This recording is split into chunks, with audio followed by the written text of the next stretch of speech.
Isang malaking karangalan po para sa akin ang ipakilala ang isang taong kahit kailan ay hindi tayo iniwan sa gitna ng laban natin sa pandemya.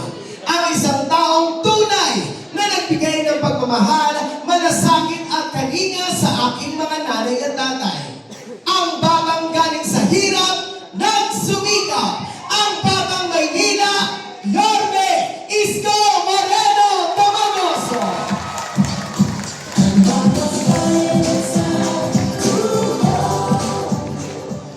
Hi!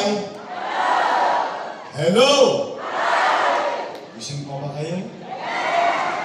Oh, naku, taas nga kamay, taas ang kamay. Ay, nakinata!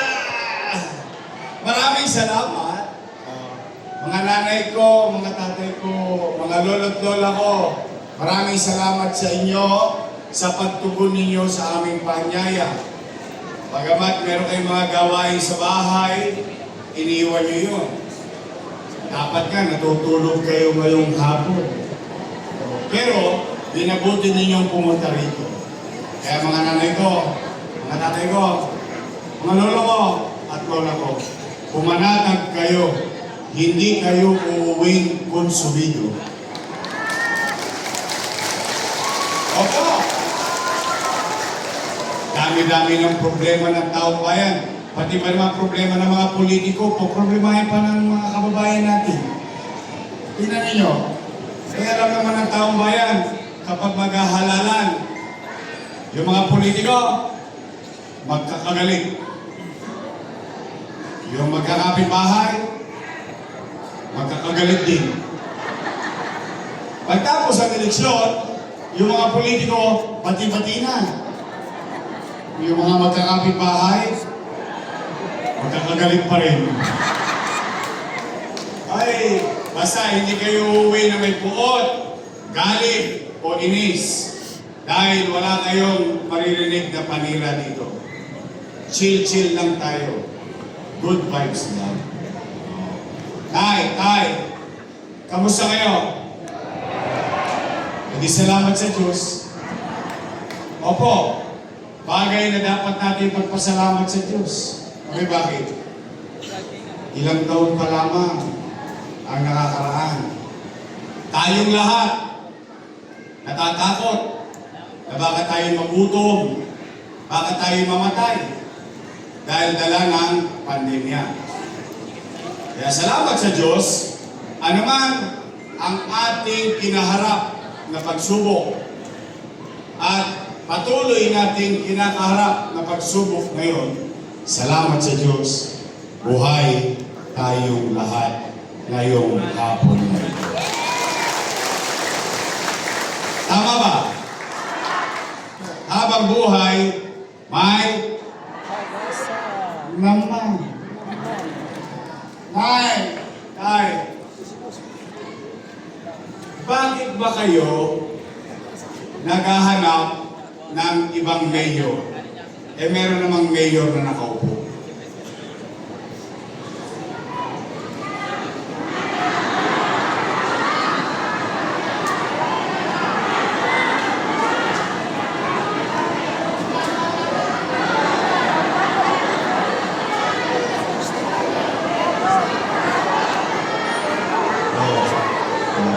Easy.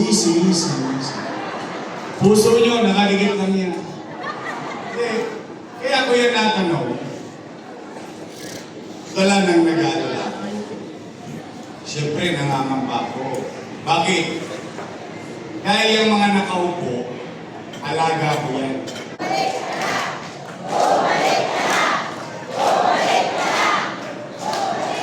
Taong bayan, sumisigaw na bumalik ka na.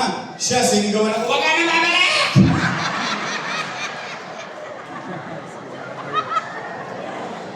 Napanood nyo? Panood ko din eh.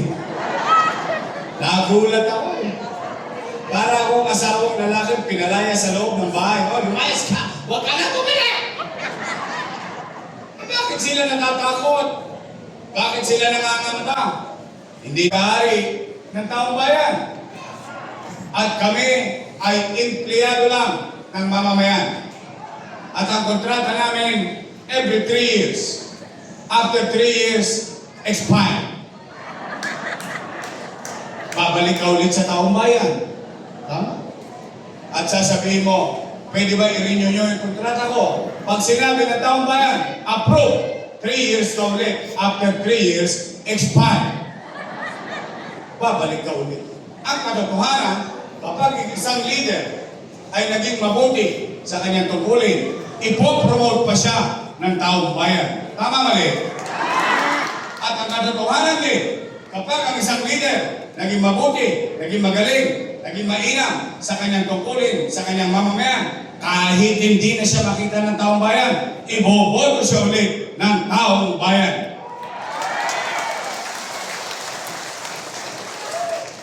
At sila nagagalit. Natatakbo ako. Ang akala natin, totoo ba, ang akala natin, kung ano ang sinimulan ko, itutuloy na lang nila. Kaya nga natin sila binoto. Tama mali? Wawaglit lang ako na wala. Binago-bago na nila. O, tingnan ninyo. Unang-una, patungkol sa pinakamalapit sa akin. Binago-bago nila ang sistema ng senior citizen. Nay, real talk lang tayo ha. Tay, mga lolo't lola ko, totoo ba yung ginagawa nila? Halimbawa, araw at quarter ng payout. At wala ka sa araw ng payout, forfeited na ang pera mo.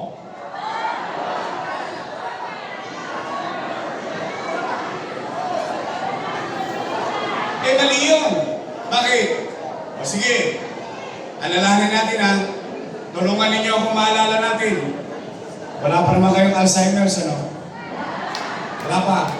Siguro yung iba sa inyo dito, inabot pa si Mayor Lacson. O sige, Villegas na lang. Ayaw nyo talaga gawamin. O sige, bagatsin na lang. O sige, ibig sabihin, sa dinami-dami na nagdaang mayor, first time kayong bumoto ng batang mayor. First time. Kasi lahat ang binoboto ng mga taga-Maynila na mayor, laging konti na lang ang birthday.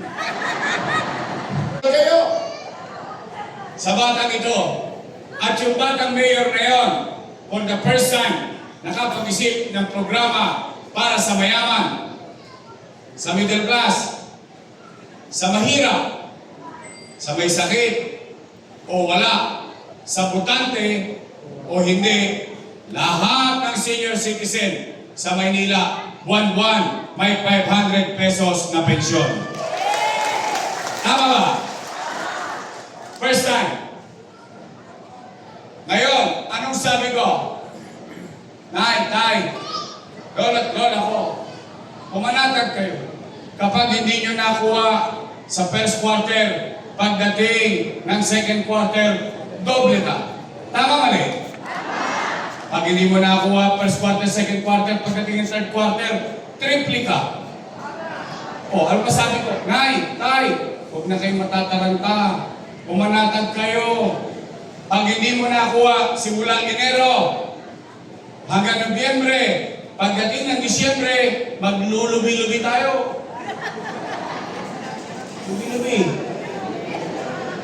Enero, Pebrero, Marso, Abril, Mayo, Junio, Julio, Agosto. Hey!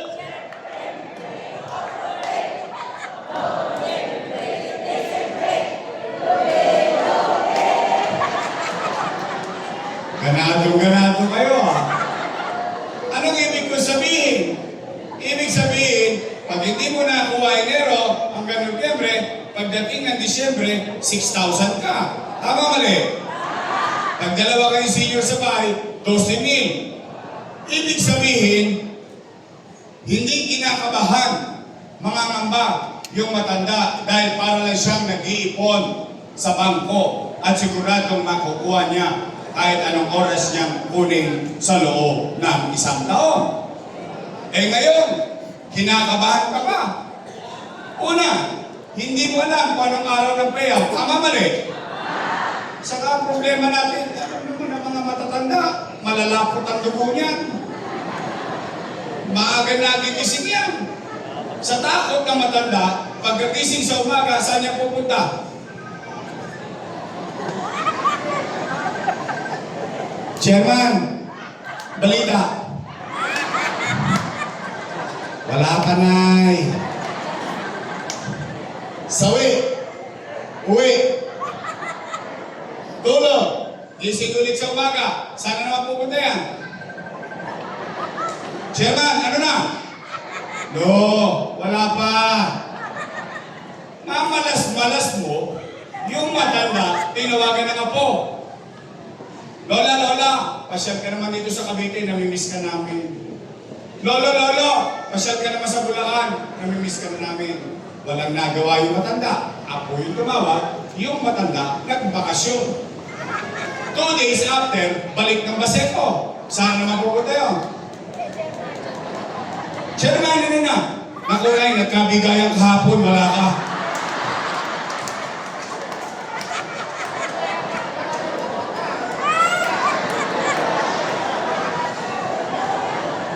Iyo ba? Pa 500. Real to. Pa 500. Halos wala nang marating ang 500 na yun. Pahirapan ka pa. Kakakarampot na nga lang. Oh. Ba't naman gano'n? Nay, tay, totoo ba na kapag hindi ka na botante, tanggal ka na sa listahan ng pensyon? Tingnan ninyo. Masakit yan. Tingnan ninyo ha. Ano sinabi ko? Mayaman, middle class, mahirap, may sakit o wala, botante o hindi botante. Bakit ko naisip sa umpisa pa lang isama ang botante o hindi? Bakit? Dahil yung matanda patuloy na tatanda, tatanda ng tatanda, at tatanda ng tatanda, magkakasakit. At pag nagkasakit, hindi na yan makakaboto. Pero buhay ka pa.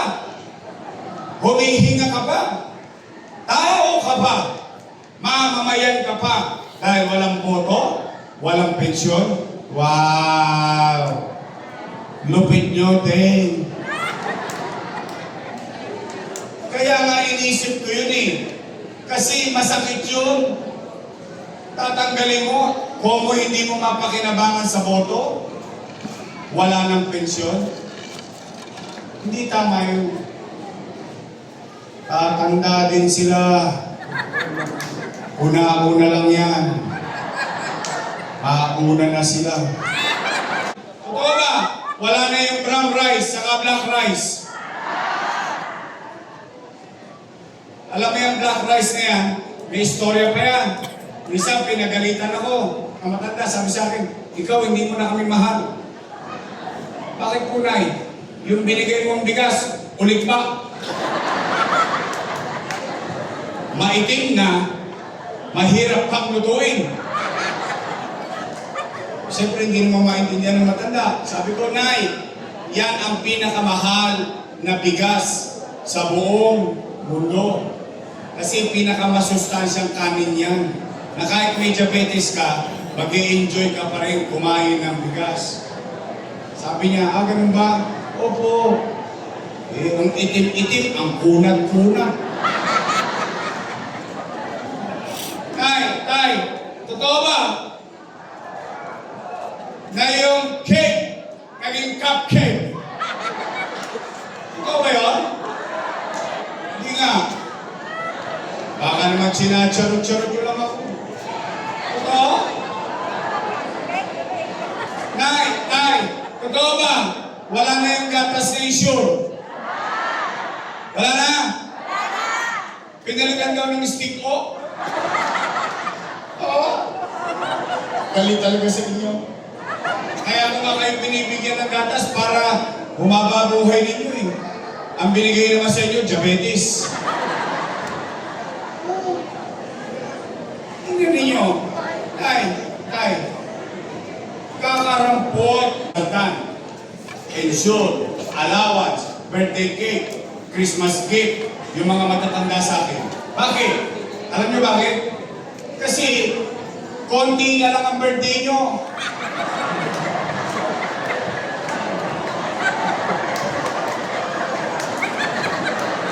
Huwag na kayo matakot. Huwag tayo lahat pupunta. Una lang yan. Hindi, alam mo yung gusto mong iparamdam sa mga matatanda na sa hinaba-haba ng pamumuhay niyo sa Maynila, first time, nakaramdam kayo na prioridad kayo ng gobyerno. First time, maramdaman ninyo yung pagmamahal ng gobyerno. First time, binibigyan pa kayo, ay, may halaga pa ako. Ay, I still have value. Ay, importante pa pala ako sa gobyerno. Yun ang purpose nun kung bakit yun ginagawa sa mga senior citizen.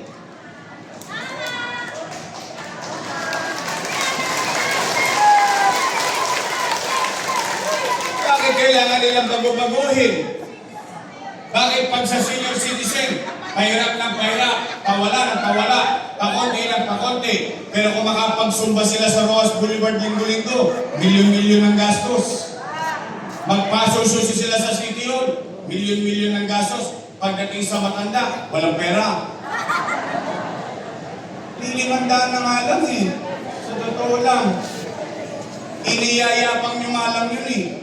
Yung iba naman sa inyo dito, may limandaan naman talaga. Kaya lamang, alam mo yung pakiramdam na mahalaga pa ako, importante pa ako, may bilang pa pala ako. Kahit, may dala akong cheese bread. Chismosa talaga.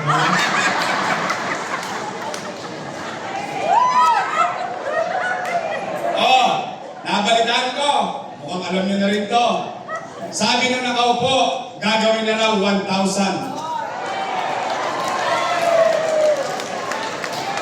Totoo ba? Sinabi nila yun?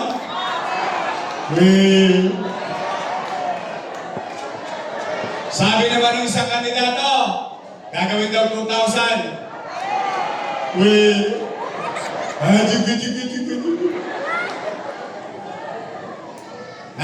Tay, politikong to, masyadong maliit ang pagtingin sa atin. Akala nila, mabibili tayo ng pera. Oo, kailangan natin ng pera. Bakit ba hindi? Pero hindi naman yun ang hinahabol natin eh. Ang hinahabol natin, yung programa at tuloy-tuloy na nakukuha. Hindi yung pabigla-bigla. Tingnan ninyo. Sabi sila na sabi, walang pera kaya walang gamot sa health center. Sabi sila na sabi, walang pera kaya walang gamot sa ospital. Aba, ngayon, Oktubre, nagkapera. Wow! O, tingnan natin. Sinasabi natin. Pagbigyan na natin. Kwentuhan na lang naman eh. O, maglubi-lubi tayo ulit. Sabi nila, uumpisan daw sa January. Narinig niyo ba yun? O, di January, February, March. Magkano? 3 bulig. Tama? Kailan ang bigayan? Abril. Anong susunod sa buwan ng Abril? Ano meron sa Mayo?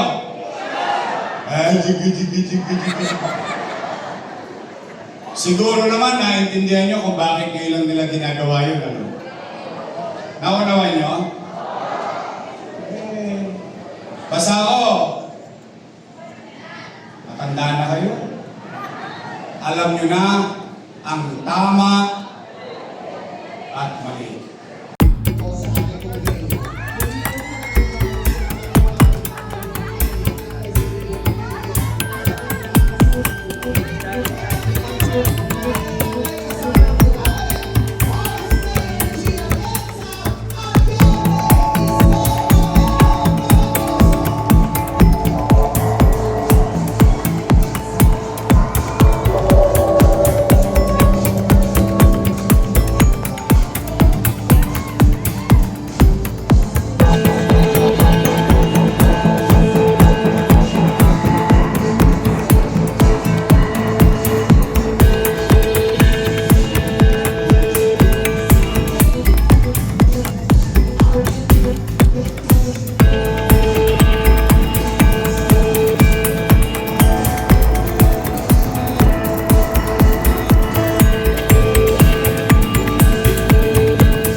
lilipas din yan. O sige, mga nanay ko, umuwi kayo. Mabusog man lamang kayo sa pag-asa. Sabihin ninyo sa inyong mga mahal sa buhay, may awa ang Diyos, sa tulong ninyo, nakabalik tayo, ibabalik ko ang lahat ng nawala sa senior citizen.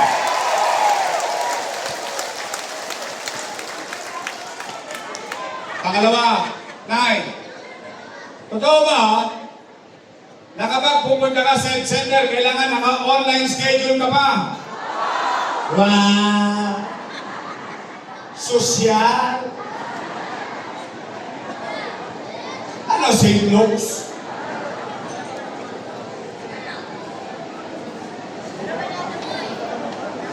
Nay, Tay, lolo ko at lola ko.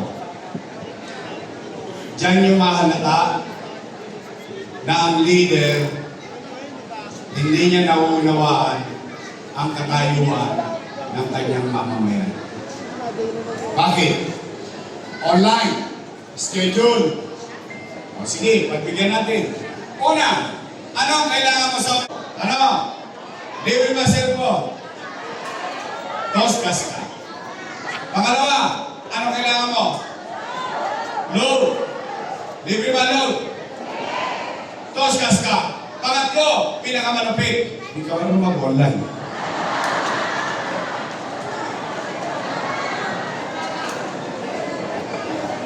Tay, anong pangalan nyo? Anong pangalan nyo? Chris Polo. Tatay Chris Polo. Sample lang to, sample lang.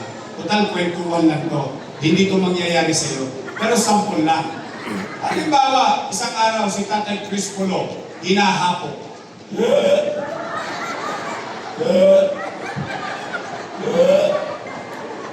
Apo, dali mo nga ako sa health center. Hinahapo ako, magpapacheck up ako. Ano sagot ng apo? Tumigil ka, lolo, wala kang online, ha? Ano nangyari kay Tatay Chris Polo?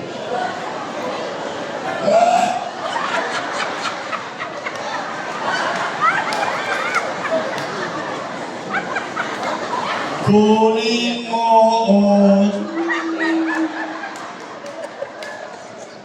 It doesn't make sense. Ang health center, hindi ka para gamutin. Magulo ulit.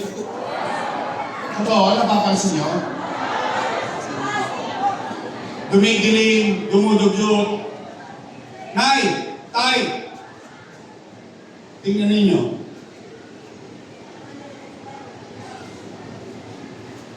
Tayo na ang number 1 sa crime index sa buong Southeast Asia. Not Philippines, but Manila. Ano nangyari sa atin? Bakit naman masyado nilang pinabayaan itong pamamahay natin? Babantayan lang nila eh. Ngayon, ang ibig sabihin niyan, patayan, holdapan, isnatchan, krimen, droga. Ayan, 2024 data. Wawaglit lang ako na wala. Nauubos ko niya mga tulongis yan eh. Natutulog na ng maimbing ang basay ko eh. Napansin niyo ba? Naalala ninyo nung mayor ako? Nagkaroon ng sariling presinto ang buong Baseco. Napansin niyo yun? Oh, kasi gusto ko di baling nahirap tayo, pero pwede tayong matulog ng mahimbing sa gabi. Di baling squatter tayo, pwede tayo makapamuhay na mapayapa. Tingnan niyo. Nakakalungkot isipin. O Nay, Tay, gusto niyo bang bumalik yung gobyerno sa umaga, tanghali, hapon, gabi, hanggang madaling araw, may gobyerno sa lungsod ng Maynila? Gusto niyo bang ibalik natin ang gobyernong mabilis kumilos? Nay, Tay, help me make Manila great again! Pang-apat at panghuli, para uwian na. Kasi mamaya, maraming titilapon na kaldero. Walang nagsaing sa bahay. Ito yung pinakamahalaga. Bakit? Pera ng taong bayan to. Nakakalungkot isipin na yung mga dati kong kasama, nung araw, panay papuri at papuri sa akin. Nasa kaliwa ko, nasa kanan ko, nasa likod ko, puro papuri. Para lagi sila nagsisimba. Papuri sa likod, papuri sa...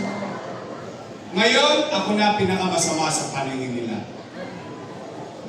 Nay, tay, ang sabi nila, si Yorme, maraming iniwang utang. Narinig nyo? Gusto nyo malaman ang sagot? Dapat lang. Bakit? Pera nyo yun. Gusto nyo bang sa akin nyo mismo marinig ang sagot? Dapat din. Bakit? Ang leader dapat responsable siya sa kanyang mga ginawa. Tama ba? Ngayon, bago ko sagutin, matanong ko kayo. Nay, tay, mga lulot-lola ko, magtaas nga ng kamay kung sino ang may anak dito. Malay ko, kung dalaga pa kayo. May anak kayo? May pamilya kayo? Baba na. Real talk. Nay. Tay. Kapag walang makakain ng pamilya ninyo, gagawa nyo ng paraan. Hindi nga. Talaga? Gagawa nyo ng paraan? Iraraos nyo? Itatawid nyo? Nay, tay, totoo ba ang kasabihan na ang isang ama o isang ina o isang magulang isusubo mo na lang, ibibigay mo pa sana? Talaga? Totoo yun? Yun din ang ginawa ko nung mayor ako bilang ama ng lungsod ng Maynila noong panahon ng pandemya. Nay, tay, nung binoto ninyo akong mayor noong 2019, wala kayong narinig sa aking reklamo na yung iniwan sa aking kaban, walang laman.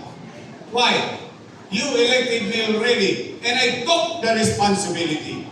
Ibig sabihin, kinargo ko na lahat ng problema ng nagdaang administrasyon. Pero wala kayo narinig na sinisi ko to, sinisi ko yan, sinisi ko yun. No, anong ginawa ko? Kilos kagad, nilinis ang Maynila, kinalawit ang mga Tolonges, naganap ng hanap buhay sa taong bayan, nagkatrabaho ang tao, pati senior citizen, for the first time in this country, sa Manila, nagkaroon ng opportunity magtrabaho ang senior citizen. Umaangat na tayo, nag-amnestia sa tax, umaangat na tayo, ginagaya na tayo sa buong Pilipinas. Boom! Pandemya. Maulan, kung paano magkakaroon ng pandemya? Ano nangyari sa pandemya? Anong epekto ng pandemya? Wasak ang ekonomiya. Nino? Ng Maynila? Hindi. Ng Pilipinas? Hindi. Ng buong mundo. Walang ekonomiya, walang hanap buhay. Walang hanap buhay, walang trabaho.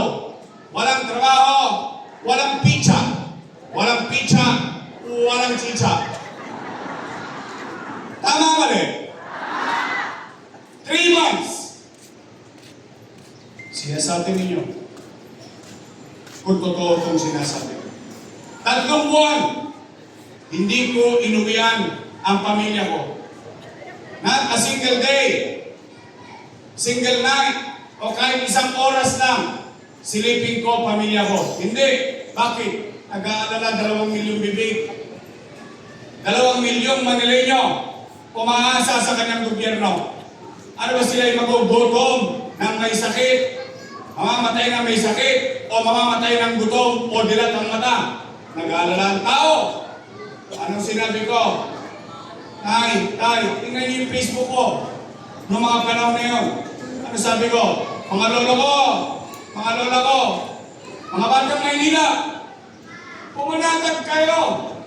Huwag kayong mag-alala. Pag wala na akong maibebenta, wala na akong mautangan, nakita niyo itong relo na ito, ipatatasak ko ito kay Tambunting, makaraos lang tayo. Ano naging epekto? Buwan-buwan, nagkaroon ng food box ang bawat pamilyang Manileño sa lungsod ng Maynila. Hindi pa nauubos yung food box, dumarating na naman yung food box. Tama mali? Yung iba nga binibenta na sa online? Okay lang. Kanila naman na yun. Tanging Maynila lang. Mas mayaman sa atin ang ibang syudad. Anong pinamimigay nila? Cellophane. Kala mo may sunog. Sa Maynila, food box. 700,000 families. 2 million mouth. Kayo na mga nangabuhay. Ngayon, dito mismo, sa basketball court na pinagawa ni Bagaching, kayo mismo ang testigo. Kaya nating sabihin, noong panahon ng pandemya, walang nagutom sa lungsod ng Maynila.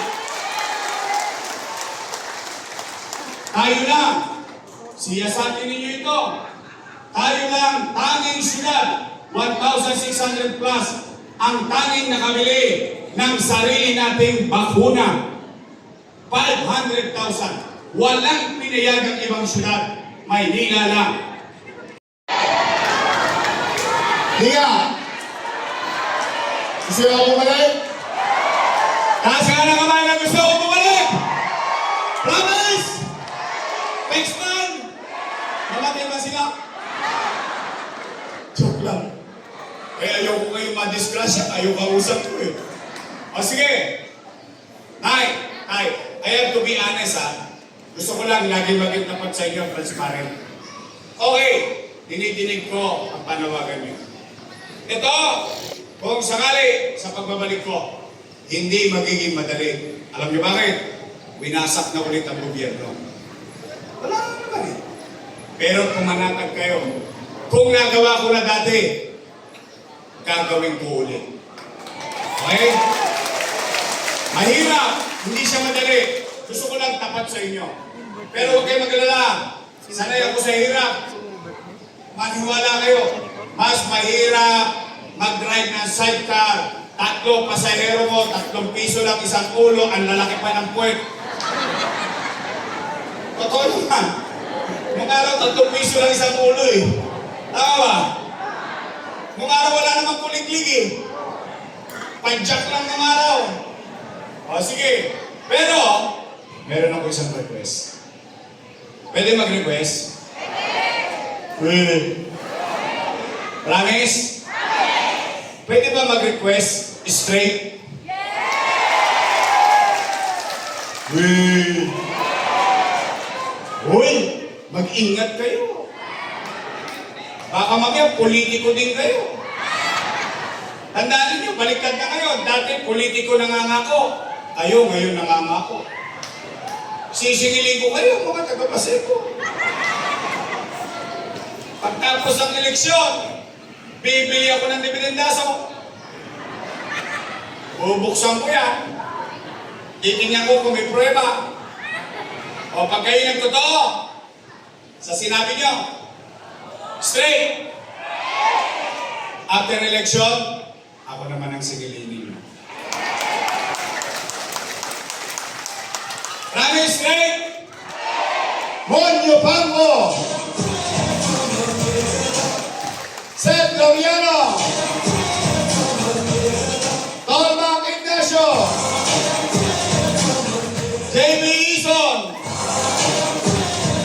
Bobby Espiritu. kasing edad nyo?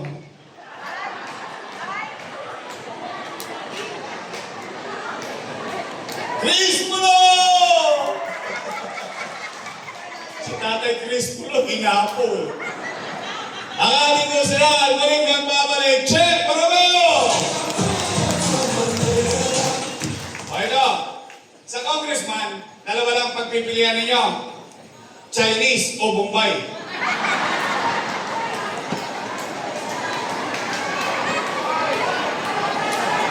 Alam mo na yan? Oh, anong gusto niyo? Yung kapag kagapit, sa Bombay kumakapit? Oo. Namimiss nyo na ba yung servisyo ng kabaka? Ito real talk real talk lang. Testing. Magsabi kayo ng totoo. Sino sa inyo na servisyo ng kabaka dati? See? The thing speaks for itself. In fact, mga nanay ko, mga tatay ko, alam niyo bakit tayo maayos ngayon dito? Bakit maaliwalas? Alam niyo bakit? Si Amado Bagatsing ng paggawa niyan eh. Tama ba?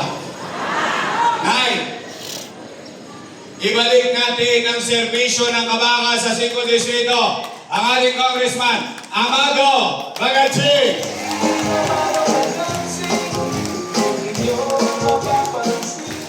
Ang aking vice mayor may asim pa. Kung alam po siyang 19, naintindihan nyo na yun. Takwarens na po yan.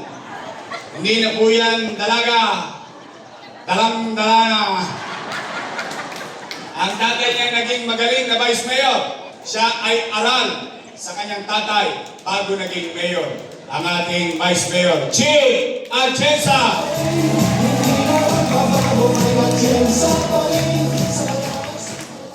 Straight? Promise? Aasa talaga ako.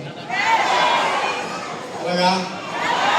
O sige, naalala niyo mga pangalan nila? May baka makalimutan ninyo.